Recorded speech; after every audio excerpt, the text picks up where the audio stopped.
Hey YouTubers, I'm finally back out to do a little bit of shooting. It's been quite a while, and one reason I'm out today is I finally want to put into use a new tripod head that I got. I bought it a few weeks ago and just haven't been out to shoot with it. So I'm loaded some slow speed film into this camera. What I have in here is FG 50, and FG makes really beautiful film. I haven't bought any in a while. It seems like I heard murmurs of them not producing film anymore. I don't know if that's true or not. I got a few more rolls of it to go, which is great. I fear that it may disappear like Plus X and 120 has disappeared on me. But anyway, that's what I'm shooting today. So it's 50 speed. You can see it's pretty dull today. So I'll be shooting it at box speed.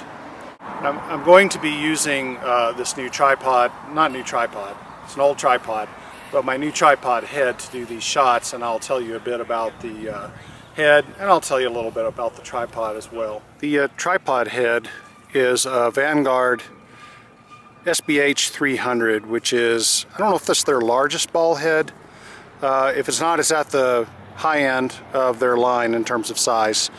This is a really good head. The amazing thing about it is that it costs $100 retail. To me, that's pretty amazing. It's, you know, if you pay that little for a head, it's usually going to be kind of crappy, and this head is not crappy at all. I think that it performs at a very high level for its price, and so I'm pretty excited about having it. Now, one reason I bought this head, not only for the price, but it has a very good, I can't remember what the number is, but it's got a pretty high weight capacity. And the other thing is it's got these nice bubble levels in 2 dimensions. And I like that because it helps me to get my whatever camera I have mounted to it nice and level. When I have a Hasselblad on my old, when I used a Hasselblad on my old head, and I still kept that head, I put my old head, which was a Manfrotto, on a smaller tripod. One thing I had to do with it was I had to slide a bubble level onto the Hasselblad, and it was just a single sort of, what do you call them, spherical level? I don't really know, but it didn't have 2 separate dimensions like this. So that's one thing I like about it. It has a nice big plate up here, and I'm going to show you a little bit about how this plate works, if I can hold the camera with one hand and work with the plate with the other. So this plate is a good size, so it makes good contact with your camera, and it has 2 mechanisms to secure it to the head itself. First off, you slide it in and it is locked in, and this is the unlock for that. It can't slide out without you pressing this in. So you've got that security, but it's loose until you tighten this clamp. So what you can do here is sort of get your camera into the back and forth orientation that you want, and then lock it into place. It's a pretty good design. The controls feel nice and smooth, and the actual tripod mount screw is interchangeable, and I'll show you how that works. So the way to switch these guys out is you slide it up to this end. I'm trying to do this with one hand, so it's a little insane. You slide it up to this end, and you push this little rubber guy out of the way, and this just slides out of that hole. You can see there's a keyhole here. And what's cool is, in the clamp, they've given you a spot to store a couple of screws. So what you'll do is switch over, this is the larger one, just take this out and slide it in to the plate,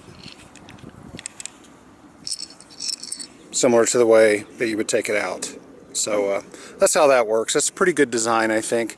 Okay, so now I've got my 201F mounted to the head.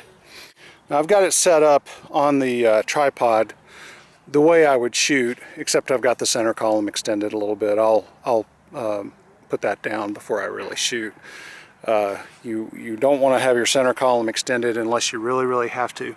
So the point of all this, I don't know if you're going to be able to see this, is the bubble level has allowed me to make sure that the camera is level to the scene.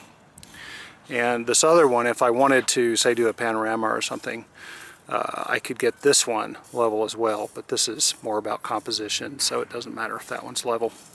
So on this side, let's talk about controls. This knob here, the large one, is the main lock, and this one over here is the friction adjustment. So when you have tension off the main lock, this allows you to adjust how much friction is there to keep the camera from falling over, but also keeping it easy enough to move. And you'll change that based on the weight of the gear that you have on.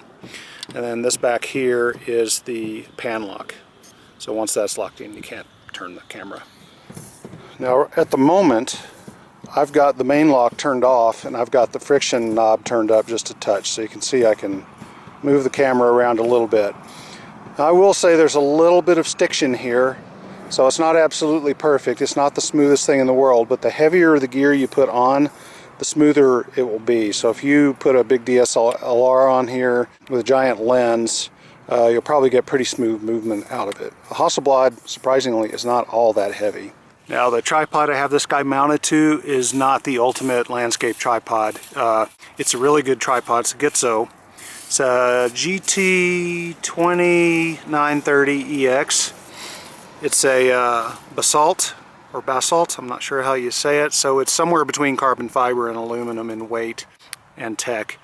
The reason this isn't the world's perfect landscaped tripod is because it has this special center column mount that allows you to turn the center column by 90 degrees, or by a number of degrees actually, but usually you'll use it at a 90 degree or so to get the tripod very low to the ground and do macro shots and that sort of thing. And I actually set this tripod up as kind of a reproduction stand when I was shooting an old scrapbook of my grandmother's. So it's good for that kind of thing too, but the problem with this kind of thing is it adds complication, it adds weight, and it takes away from stability. So that's why I say it's not the world's greatest landscape tripod. And again, I've got my center column raised a little bit, which is fairly bad practice.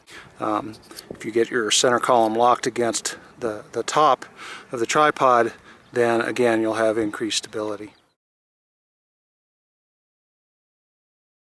Now today, as on most days, I'm doing incident metering.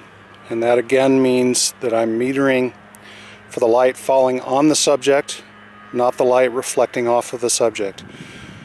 Incident metering for me tends to be more accurate. You don't really have to do exposure compensation with it, because since you're not measuring the reflected light, your measurement isn't impacted by the reflectivity of the subject. So a bright white subject, a dark black subject, doesn't matter, because you've measured the light falling on that subject.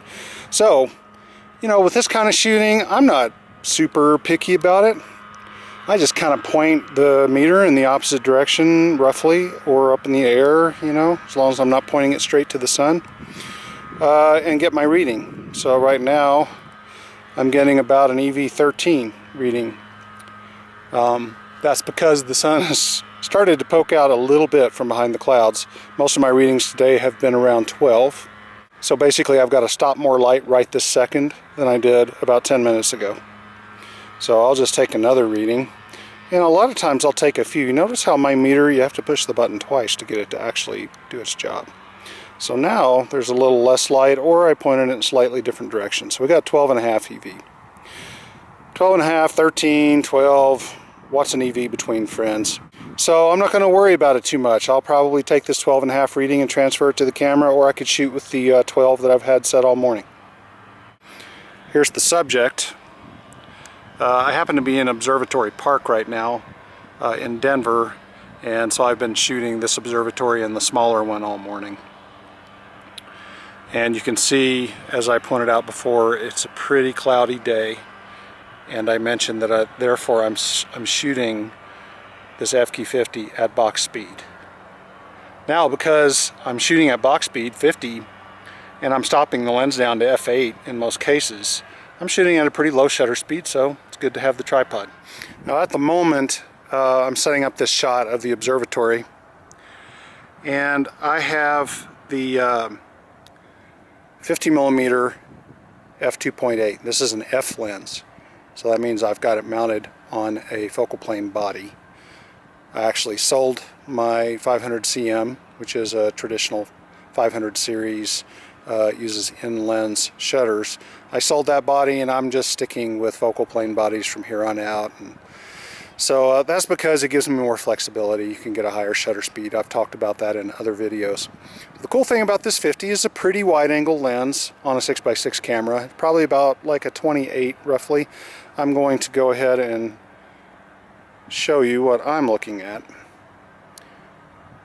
And you can see I'm actually fairly close to the observatory.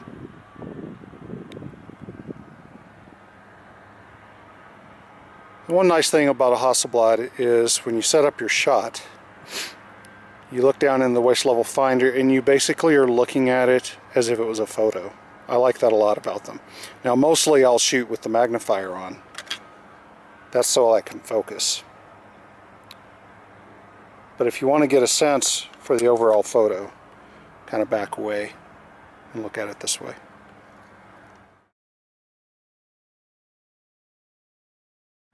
Alright, one thing I've noticed while using this new tripod head is that there is a bit of movement in it when you tighten down the controls. This is a bad thing because you want to get your level set and then tighten the knob and have it stay set. What tends to happen is as you tighten the main lock, the tripod head will pull a little bit out of alignment. So you have to adjust for that. You have to kind of overcompensate. And the other thing is when you lock the pan lock to the hilt, it kind of tends to cause a little bit of a rock in the base. So this is a trade-off. This is a $100 pretty nicely made ball head, and what you're going to have to do is live with some of these trade-offs. Now I'd much rather have an Arca Swiss, probably a D4 with independent movements, but that's going to cost, I believe, about $1,000, maybe $1,400, and it's essentially made of unobtainium, so you just can't get it. You can't buy one even if you want it. They're impossible to find, at least in my experience. So, you know, like I said, there are trade-offs, and you can kind of go in the middle and consider a really right stuff. There's some other good sort of high-end or high mid-end heads. Those are going to cost you into $300, $400, $500. It might be worth it, but if you're a guy like me, maybe not so much, and I'll have to just kind of live with some of the foibles that come along with buying a head that's in this price range.